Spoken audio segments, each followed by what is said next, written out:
FEMA has an opportunity every time we support states and local communities through disaster recovery and mitigation. Each time they consider the possibilities of elevating to prevent future damage, we can encourage them to consider the needs of the whole community, including people with disabilities who may be significantly impacted.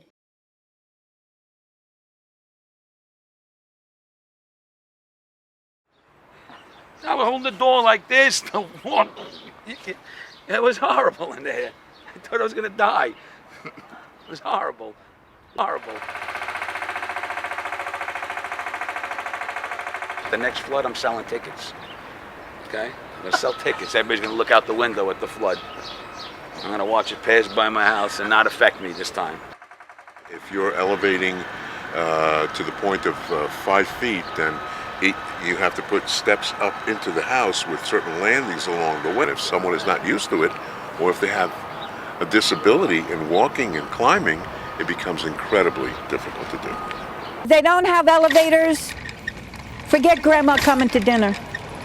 For whatever reason, broken legs, strokes, multiple sclerosis, muscular dystrophy, polio, which is what I had when I was a child.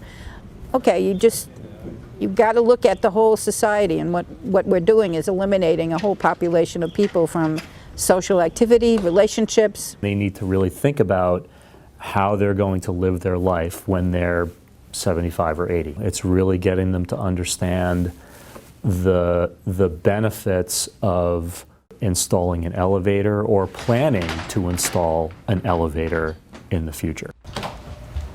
It's just like a regular elevator. Floors are 1, 2, and 3. You hit it, click. Not only did we get the elevator, but we got the handicap bathroom, and we made all the doorways wider so it would be accessible for a wheelchair if Tim was in a wheelchair. If I do end up in a wheelchair, we have to make sure I can get into rooms and have it wide enough, and that was part of our decision. Also, there are open air lifts. It's an open air basket. All of the mechanical workings of this lift are mounted in the top. The only control or electrical mechanical part you have at the bottom are the up and down switch for the bottom controls. If this fails or has a problem during the time that you're using this, especially evacuating during a storm or something, people can see you and they can physically signal someone. For some people, it is a no-brainer. We're doing it. We're elevating. And then there are others who go into shock. And whether you're going up 2 steps or you're going up 22 steps, it's still a culture change. Now you throw in accessibility. Yep. I've got to carry my groceries up a full flight of stairs. How am I going to get my baby up and down a full flight of stairs? The only other option is a ramp, but most ramps require a lot of space and are usually not real practical in most urban areas. Most architects are very hands-on with their clients, and they'll roll up their sleeves and they'll show them drawings, and we'll sketch and we'll draw physical models of their home for them. We'll also do 3D models on the computer, and they get it. For the most part, the clients do get it. But until they really see a house that needs to be elevated and is elevated, that's really when the light bulb and the aha moment comes on. It's not worth the risk to stay at that lower level. Once you've been impacted by one of these storms, you don't want to go there again. It's that simple.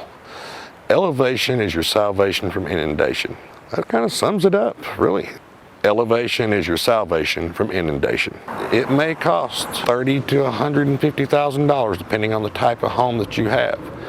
But when you compare that to the cost of the insurance rates, if you leave it below the base flood elevation and do the math over the next 10 years, you will come out ahead to elevate your home. When you raise that house a foot, your insurance is going to go down a little. When you raise the house a second foot, it will considerably go down more. We don't really think of it as an accessibility issue. We think of it as universal design, meaning that the design solution that we provide is universal regardless of who is going to occupy the space, whether they are able-bodied, or they're blind, or they're deaf, or they're in a walker, or they're in a wheelchair. The payback on that is infinite, because now, as a 50-year-old, when you become a disabled 75-year-old, it's already done. The concept is be prepared. Someday it can happen to you. Have you thought about, you know, the future? Like maybe you need an elevator? No, I'm not there. Yeah, look, I got time for that. Come on. I look that old. The grays, don't let them fool you.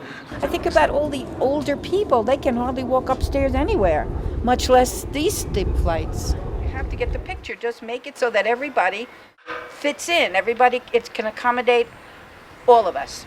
And all of us has to include people with disabilities.